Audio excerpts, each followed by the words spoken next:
Counting the dead in any war zone is a challenge. Israel's critics have questioned the proportionality of the war, and the casualty figures in Gaza have always been under intense scrutiny.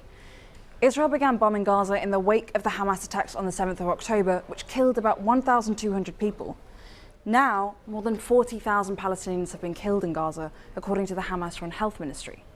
In May, Foreign Minister Israel Katz went as far as to describe the figures as fake data from a terrorist organisation.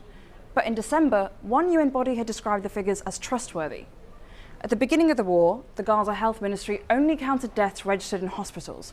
But as hospitals slowly stopped functioning, the way they counted the dead changed.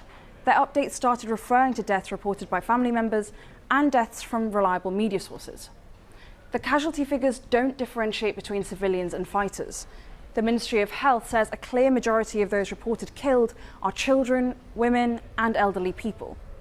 This month, Israel said that 15,000 Hamas fighters had been killed in the war, but it hasn't provided evidence. Remember, international journalists aren't able to report independently from Gaza to verify any of these figures. Some experts, like Professor Michael Spagat, suggest that the death toll is probably much higher.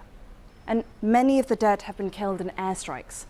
These red patches show that nearly 60% of Gaza's buildings have been damaged or destroyed since the war began. That's according to latest satellite imagery analysis by experts.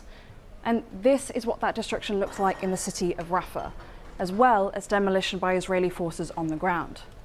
Now, more than 10 months on since the war began, much of Gaza has been left in ruins and at an immense cost to its people.